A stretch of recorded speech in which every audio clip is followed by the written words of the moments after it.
Singapore Davos పర్యటన ముగించుకొని Telangana CM Revanth Reddy Hyderabad చేరుకున్నారు. ఆయనకు కాంగ్రెస్ నేతలు భారీ ర్యాలీతో స్వాగతం పలికారు.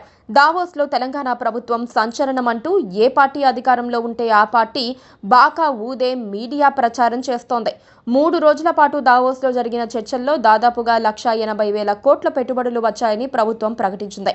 20 కంపెనీలతో అవగాహన ఒప్పందాలు కుదుర్చుకున్నామని, వీటి ద్వారా సుమారు 47,550 ఉద్యోగాలు లభిస్తాయని ప్రభుత్వం తెలిపింది.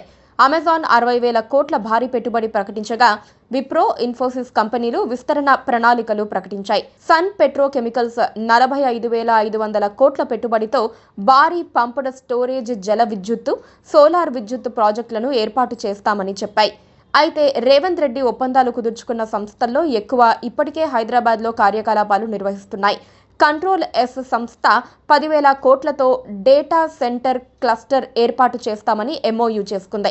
మెగా ఇంజనీరింగ్ సంస్థ పంప్డ్ స్టోరేజ్ ఇంధన ఉత్పత్తి ప్రాజెక్టుకు 15,000 కోట్లు, టిల్మాన్ గ్లోబల్ హోల్డింగ్స్ డేటా సెంటర్ ఏర్పాటుకు 15,000 కోట్ల పెట్టుబడి పెట్టేందుకు ముందుకొచ్చాయి.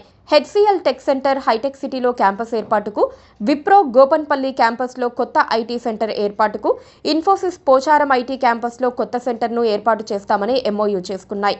ఎంఓయూలన్నీ ఓ అవగాహన మాత్రమే. ఎంఓయూ చేసుకున్నంత మాత్రాన వచ్చి పెట్టుబడులు పెడతాము అని చెప్పడం కాదు. ఎంఓయూలన్నీ మెటీరియలైజ్ కావాలంటే కంపెనీలతో తరచూ సంప్రదింపులు జరుపుతూ ఉండాలి.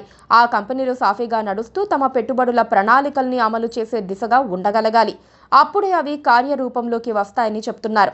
అయితే రాజకీయ పార్టీలు, అధికారంలో ఉన్నవారు వివిధ పారిశ్రామిక సంస్థలపై ఒత్తిడి తెచ్చి ఎంఓయూలు చేసుకునేలా చేస్తాయి. ఈ కారణంగా ప్రచారానికి పనికి వస్తాయి, కానీ తర్వాత ఎవ్వరూ పట్టించుకోరు. దావోస్లో గతేడాది జరిగిన ఎంఓయూల్లో ఏ ఒక్కటి అమలు కాలేదన్న విమర్శలు ఉన్నాయి. రేవంత్ ప్రభుత్వం ఒప్పందాలు చేసుకున్న వాటిల్లో Skyroot, mega engineering, control yes data centres హైదరాబాద్కు చెందినవే. దావోస్ దాకా వెళ్లి ఎంఓయూ చేసుకోవాల్సిన పని లేదు. జేఎస్డబ్ల్యూ వంటివి గతంలోనూ ఒప్పందాలు చేసుకున్నాయి, కానీ గ్రౌండింగ్ కాలేదు. వాటర్ మళ్లీ చేసుకుంటున్నారు. ఈ పెట్టుబడుల ప్రకటనల పిచ్చి బీఆర్ఎస్ నుంచి కాంగ్రెస్కు సోకిందని అనుకోవచ్చు. 10 ఏళ్ల కాలంలో కేటీఆర్ ఎప్పుడూ విదేశీ పర్యటనకు వెళ్లినా 1,000 కోట్ల పెట్టుబడుల ఒప్పందాలు చేసుకునేవారు. దావోస్ లాంటి చోట్లైనా అంతే. 10 లక్షల కోట్ల పెట్టుబడులను తెచ్చామని కేటీఆర్ చెబుతూ ఉంటారు. కానీ అన్ని పెట్టుబడుల సమాచారం మాత్రం ఎక్కడా ఉండదు. వారు చేసిన తప్పే ఇప్పుడు కాంగ్రెస్ ప్రభుత్వము చేస్తోంది. గత ఏడాది కాలంగా ఎన్ని పెట్టుబడులను రేవంత్ ప్రభుత్వం తీసుకువచ్చిందో ఓ లెక్క బయట పెడితే నిజం తెలుస్తుందని అంటున్నారు.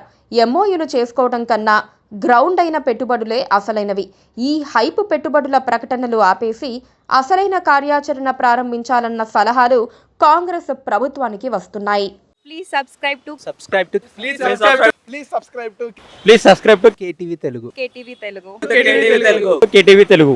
KTV Telugu channel.